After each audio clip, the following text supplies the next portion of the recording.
성경 말씀 다니엘서 5장 1절에서 9절입니다. 벨사살 왕이 그 귀인 1,000명을 위하여 큰 잔치를 배설하고 그 1,000명 앞에서 술을 마시니라. 벨사살이 술을 마실 때에 명하여 그 붙인 느부갓네살이 예루살렘 전에서 취하여 온 은 기명을 가져오게 하였으니 인원왕과 귀인들과 왕후들과 빈궁들이 다 그것으로 마시려 함이었더라. 이 예루살렘 하나님의 전 성소 중에서 취하여 온 금기명을 가져오매 왕이 그 귀인들과 왕후들과 빈궁들로 더불어 그것으로 마시고 무리가 술을 마시고는 그 금, 은, 동, 철, 목석으로 만든 신들을 찬양하니라. 그때 사람의 손가락에 나타나서 왕궁 촛대 맞은편 분벽에 글자를 쓰는데 왕이 그 글자 쓰는 손가락을 본지라. 이에 왕이 즐기던 빛이 변하고 그 생각이 번민하여 넓적다리 마디가 녹는듯하고 그 무릎이 서로 부딪힌지라. 왕이 크게 소리하여 술객과 갈대아 술사와 점장이를 불러오게 하고 바벨론 박사들에게 일러 가로되 무릇 누구든지 이 글자를 읽고 그 해석을 내게 보이면 자주옷을 입히고 금사슬로 그 목에 들이우고 그로 나라의 셋째 지리자를 삼으리라 하니라. 때에 왕의 박사가 다 들어왔으나 능히 그 글자를 읽지 못하며 그 해석을 왕께 알게 하지 못하는지라. 그러므로 벨사살 왕이 크게 번민하여 그 낯빛이 변하였고 귀인들도 다 놀라니라. 아멘. 오늘은 우리가 다니엘서 5장의 말씀을 살펴보도록 하겠습니다. 다니엘서 4장까지는 느부갓네살의 왕에 대한 이야기가 나옵니다. 그런데 다니엘서 5장에는 벨사살 왕에 대한 이야기가 나오는데 바벨론 제국은 이 벨사살 왕으로 제국이 망합니다. 그런데 이 세계사 역사 기록에 보면 벨사살 왕의 이름이 없습니다. 그러면 누가 있냐 하면은 그의 아버지가 나보니두스인데 이 나보니두스가 왕의 이름으로 기록하고 바벨론 제국이 망한 것을 기록하고 있습니다. 물론 이제 성경은 4장, 5장 이렇게 연결이 되어 있지만 느부갓네살 왕이 죽고 벨사살 왕이 된 이 나보니두스가 왕이 될 때까지는 약 20년의 시간 차이가 있습니다. 그래서 느부갓네살 왕의 그 자녀들의 이름도 있고 또 벨사살의 그 관계가 있는데 그거를 다 이 새벽에 설명할 수는 없고 확실한 것은 이 벨사살 왕이 나중에 이제 바벨론 고고학의 문헌에 의해서 이 벨사살의 나보니두스의 아들이었다라는 것이 발견이 되면서 이 성경에 대한 의문이 필렸다라고 기록을 하고 있습니다. 그것이 왜 오늘 저와 여러분에게 중요하냐면 벨사살 왕이 오늘 잔치를 했어요. 잔치를 했는데 그 잔치가 이제 흥이 올라 있을 때 벽에 글씨가 써져 있었어요. 그런데 누구도 그 벽에 글씨를 해석을 못했어요. 그래서 왕이 어떤 명령을 내리냐면 5장 7절에 보면 누구든지 이 벽에 있는 글씨를 읽고 해석하는 자에게는 나라의 셋째 지리자를 삼으리라 이렇게 말씀을 했어요. 그 말은 무슨 말이냐면은 벨사살 왕이 자기가 첫 번째면은 이 해석을 하는 사람에게는 두 번째 자리를 줘야 되는 거예요. 그런데 왜 세 번째 자리를 주냐면은 자기 아버지 나보니두스가 왕으로 있기 때문에 그러는 거예요. 그러면 어떻게 한 나라의 왕이 둘이 있느냐 이런 의문이 생기게 되는데 이 나보니두스는 워낙 전쟁을 좋아해서 지금도 계속 세계 정복을 하기 위해서 전쟁터에 가 있게 되는 거예요. 그러다 보니까 당연히 어디가 비게 되냐면은 왕궁의 왕의 자리가 비게 되는 거예요. 그래서 왕궁에 누구를 세워야 되는데 누구를 세울까 하다가 자기 아들을 세워놓고 자기는 밖에서 전쟁을 하고 이 안에서는 실제적으로 벨사살 왕이 모든 나라를 다스리게 되는 거예요. 그러다 보니까 보이지 않게 이 바벨론 제국 마지막에는 왕이 2명이 기록이 되는데, 실제적으로 왕은 벨사살 왕의 이 나보니두스고, 그러나 현실적인 왕은 누구였냐면 벨사살 왕이었다라는 거예요. 그래서 이렇게 셋째 치리자로 삼았다, 이렇게 이야기를 할 수가 있는 겁니다. 자, 그 다음에 오늘 성경에 보면 5장 1절에 벨사살 왕이 거인 1,000명을 위하여 큰 잔치를 배설했다, 이렇게 표현을 했어요. 여러분, 왕이 잔치를 한 것은 잘못이 아닙니다. 왕이 자기 그 신하들이나 귀인들을 모시고 귀족들을 모시고 왕족들을 모시고 잔치를 하는 것은, 그것은 잘못이 아닙니다. 우리가 에스더서를 보게 되면은 에스더의 그때 당시 아하스르 왕은 127도를 나라를 다스렸다고 그랬어요. 그런데 그 127도에 있는 모든 귀족들을 불러서 며칠 동안 잔치를 벌였냐 하면은 180일 동안 잔치를 벌였다 그랬어요. 그러니까 그때 당시 이 아하스르 왕은 이렇게 생각을 해야 됩니다. 이 바벨론 제국이나 이 페르시아 제국 같은 경우는 그 나라를 다스린 것이 아니라 오늘날로 말하자면 전 세계를 다스리는 왕이다 라고 보면 되는 거예요. 그러니까 잔치를 해도 말 그대로 세계적인 잔치가 되는 거예요. 그래서 어마어마한 사람들이 모여서 잔치를 했다라는 거예요. 그런데 이 잔치에 뭐가 문제가 됐냐 하면은 이 벨사살 왕이 무엇을 했다라는 겁니까? 오늘 성경에 보면은 이 벨사살 왕이 그 아버지, 그러니까 그 부친 이 느부갓네살 왕이 무엇을 했냐면은 유다를 공격해서 그 성전에 있는 그 그릇들을 가져왔거든요. 그것이 이제 2절에 나와요. 5장 2절에 벨사살이 술을 마실 때에 명하여 그 부친 느부갓네살이 예루살렘 전에서 취하여 온 큰 은 기명을 가져오게 하였으니 이는 왕과 기인들이 왕어들과 빈궁들이 다 그것으로 마시려 함이었더라 그랬어요.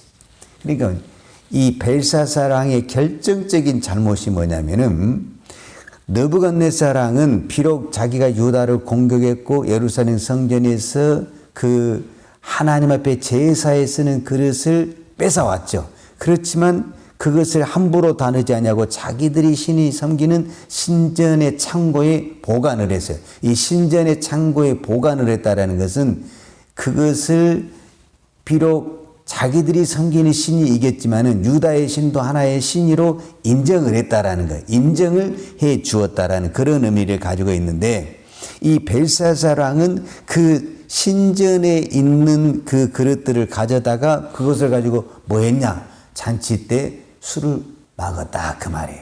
그것은 무엇을 말하냐면은 그 신을 모욕한 것이고 그 신을 멸시한 것이고 신으로 인정하지 않았다라는 거예요. 그리고 그 신을 그 예루살렘 성전에 있는 그릇들을 가져다가 술을 먹으면서 무슨 일을 했냐면은 오늘 4절에 보니까 무리가 술을 마시고는 그 금, 은, 동, 철, 목, 석으로 만든 신들을 찬양하니라 그랬거든요. 그러니까 이 바벨론 안에는 수많은 신들이 있는 거예요. 금으로 만든 신, 은으로 만든 신, 동으로 만든 신, 철로 만든 신, 목이니까 나무로 만든 신, 석이니까 돌로 만든 신, 이런 수많은 신들이 있는데 이게 막 각 가정마다 다 있는 거예요. 그런데 그것을 다 술을 마시면서 자랑하고 찬양을 했다라는 거예요.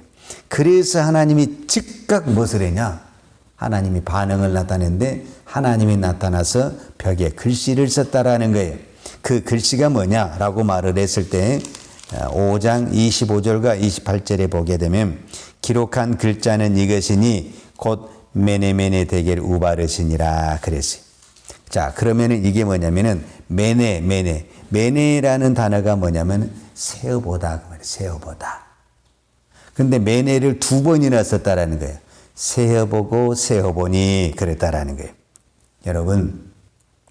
여러분들도 이런 경우가 있죠. 내가 어떤 돈을 받았는데, 누구에게 돈을 받았는데 좀 의심스러우고 정확하게 하려면 어떻게 해요? 한 번 쉬어보는 것이 아니라 두 번 쉬어보잖아요.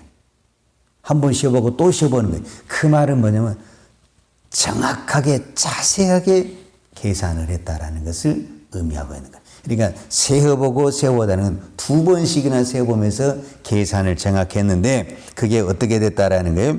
그 다음에 대겔, 그 다음에 우바르시라는 건데, 대겔이라는 것은 무게를 달아보니 그 말이에요. 무게를 달아보니, 그 다음에 우바르시라는 것은 그리고 부족하여 나누어지다. 그래서 결국은 이 바벨론 제국이 망하고 메데와 바사로 나라는 나라지고, 이 바벨론 제국이 무너지면서 벨사살 왕은 이날 밤에 죽어요.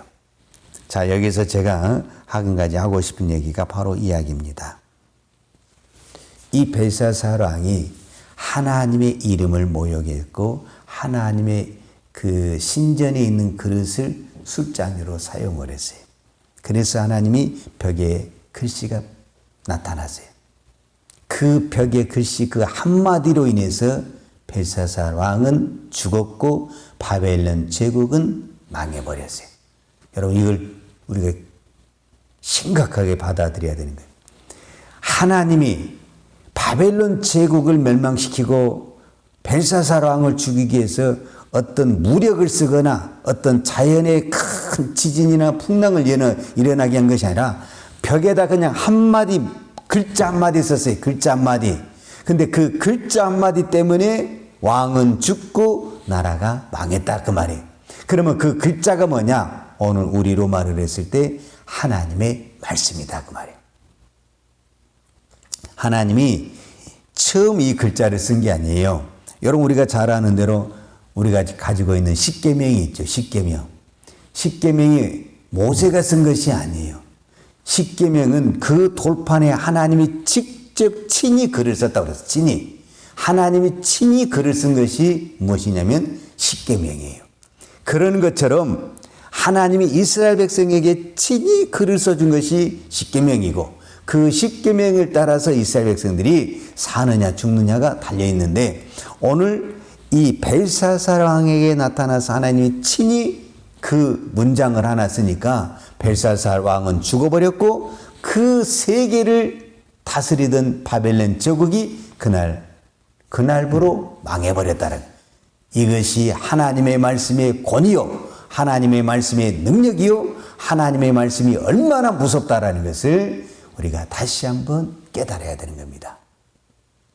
그런데 오늘 우리가 정말 조심해야 될 것이 뭐냐면은, 그러면 지금 내가 가지고 있는, 지금 여러분들이 다 가지고 있는 이 성경은 누가 쓴 거냐 그 말이에요. 누가?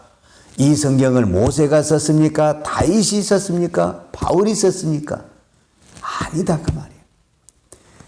이 성경을 누가 썼냐면은 하나님이 썼다 그 말이에요. 하나님이. 그래서 우리는 이 말씀을 함부로 대해서는 안 된다라는 거예요. 이 말씀에 무엇이 달려있냐면 우리의 삶이 죽고 사는 문제가 달려있고 우리의 목숨이 달려있고 이 나라가 망하느냐 사느냐의 문제가 어디에 달려있냐? 이 말씀에 달려있다 그 말이에요. 바벨론 제국이 그때 온 세계를 다스렸지만 하나님의 말씀을 무시하고 그들이 하나님의 성전에 있는 그릇을 갖다가 술잔으로 사용할 때 하나님이 그 모욕과 멸시를 당한 그날 밤에 바로 나타나서 벽에 글씨를 쓰면서 그 나라의 왕을 죽고 그 나라가 망했다 그 말이에요. 하나님은 살아계십니다. 하나님의 말씀이 살아있습니다. 그래서 히브리서 4장 12절에 히브리서 기자는 하나님의 말씀은 살았고 이렇게 표현을 했어요. 하나님의 말씀은 살아있습니다. 즉 이 성경책에 글씨로 기록되어 있기 때문에 이 말씀이 죽어있는 것 같고 아무런 능력이 나타나지 않는 것 같지만 이 성경을 기록하신 분이 하나님이시기 때문에 이 말씀은 오늘도 여전히 살아있어서 누군가는 이 말씀으로 살아날 수 있고 또 누군가는 이 말씀으로 죽을 수도 있다라는 것입니다. 이 말씀에 따라서 우리가 이 말씀을 가지고 어떻게 받아들이냐에 따라서 어떤 사람은 살아나기도 하고 어떤 사람은 죽어갈 수도 있다라는 겁니다. 오늘 저와 여러분이 이 말씀을 하나님으로 말씀을 받았다는 그 자체가 얼마나 귀한 축복이고 은혜인 줄을 깨달아야 됩니다. 오늘도 우리가 이 살아있는 말씀이 살아있다라는 것은 이 말씀을 기록한 하나님이 살아있다라는 말과 같습니다. 지금 우리 눈에 안 보이지만 안 보인다고 해서 하나님이 없는 분도 아니고 하나님이 죽어 계신 분도 아닙니다. 하나님은 살아계시고 오늘 또 우리의 기도를 듣고 계시고 오늘 또 우리의 기도에 응답하시는 분입니다. 왜? 하나님은 살아계시기 때문에 그렇습니다. 그래서 저와 여러분이 오늘 또 우리가 이 말씀을 대할 때 정말 살아계신 하나님을 만나는 것처럼 이 말씀을 듣고 이 말씀을 순종을 할 때 우리의 영이 살아나고 우리의 문제가 해결되는 하나님의 귀한 역사가 일어날 줄로 믿습니다. 기도하겠습니다. 하나님 아버지 감사합니다. 하나님은 눈에 보이지 않지만 하나님은 살아계셔서 우리의 기도와 우리의 모든 것을 다 지켜보고 계신 줄로 믿습니다. 바벨론 왕 벨사사랑이 예루살렘 성전에 있는 기명들 그릇들을 가져다가 자기 마음대로 술판을 벌릴 때 하나님은 그 자리에 나타나셔서 하나님의 살아계심을 보여주었고 증명했습니다. 아무리 이 세상이 하나님을 부인하고 하나님의 말씀을 멸시해도 하나님은 살아계셔서 이 땅에 하나님의 존재를 오늘도 나타내고 역사하실 줄로 믿습니다. 허물 많고 죄 많은 저희들이 하나님의 은혜로 오늘도 이 새벽에 하나님을 바라보게 하시고 하나님의 살아계신 말씀을 우리가 듣고 볼 수 있는 은혜 주신 아버지 하나님 감사합니다.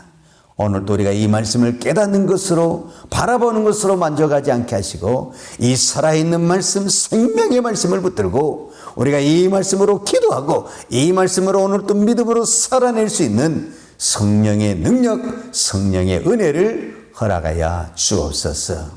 하나님 한 나라를 이 세상을 다스리는 분이 이 세상의 대통령이나 왕이 아니라 하나님이라는 것을 오늘 또 이 성경의 말씀을 통해서 다시 한번 깨닫게 해주시니 감사합니다. 이 나라의 운명이 우리의 인생의 운명이 하나님의 말씀에 있고 하나님의 손에 있다는 것을 다시 한번 깨닫게 하시니 감사합니다. 오늘도 내가 살아있는 것 하나님의 은혜요 하나님의 축복임을 믿고 오늘도 더 겸손히 하나님을 섬기고 하나님을 바라보며 하나님의 말씀을 붙들고 살아가는 믿음의 성도들 되게 하여 주옵소서.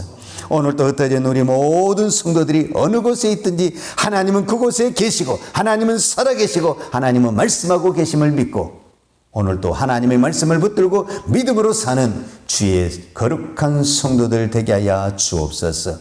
오늘도 우리가 하나님 앞에 믿음으로 귀한 예물을 드립니다. 살아계신 하나님께서 오늘도 우리의 예물을 받으시고 우리의 기도를 받으시고 응답하시고 축복하여 주실 줄로 믿습니다. 예수님의 이름으로 기도하였습니다. 아멘.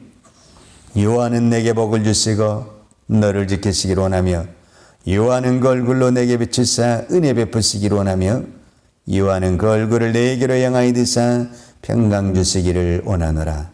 이제는 우리를 위하여 십자가에 돌아가신 우리 주 예수 그리스도의 은혜와 그 크신 아버지 하나님의 사랑과 성령님의 풍성한 은혜가 오늘도 살아계신 하나님을 바라보며 날마다 이 살아계신 하나님의 말씀대로 믿음으로 살려고 몸부림을 치는 사랑하는 주의 백성들의 머리머리 예와 이 나라의 민족과 한국 교회 위에 온 열방에 나가서 이 살아계신 하나님의 말씀을 증거하는 우리 선교사님 예와 사랑하는 주의 자녀들 머리머리 예 이제부터 영원토록 함께 있을지어다. 아멘.